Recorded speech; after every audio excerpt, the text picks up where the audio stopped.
famous question in this week's Parsha.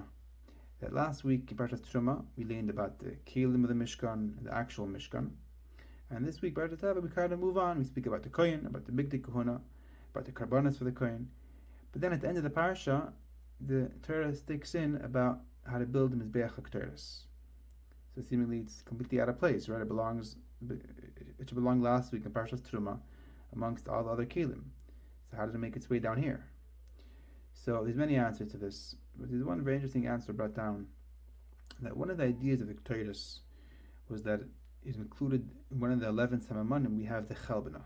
The Chalbana, the Gemara says, Reichara, smelt bad. So what's it doing in the Ktoros? Because the Chalbana resembles the Yid, which is the Parsha Yisrael, the sinners amongst the Yidden. That we have to include them as well into the Ktoros, and if not, then the Ktoros is not a kosher Ktoros.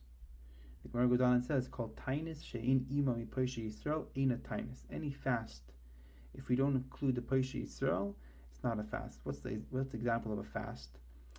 The fast is something which is, it's a personal thing between me and Hashem, trying to do tshuva. But no, if we don't include the Parsha Yisrael, Eina Tainis, it's not a fast. So in order to have a kosher Ktoros, you have to bring in the Chalbana, and then the Chalbana can smell very good. But how do we do that?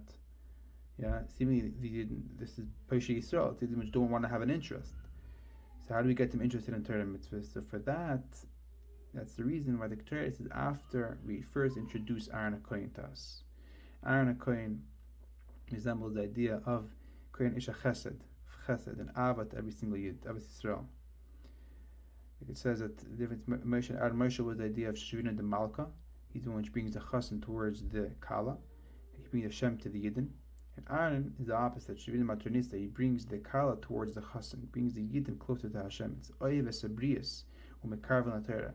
Aaron loved every single Yid, even Brias, which don't have any Torah mitzvahs. But it's because he had Oyev Esabrius, therefore he was able to be Mekarvan Torah. When you love every single Yid, then and only then can you actually bring them closer to Yiddishkeit. Otherwise, it's not going to work.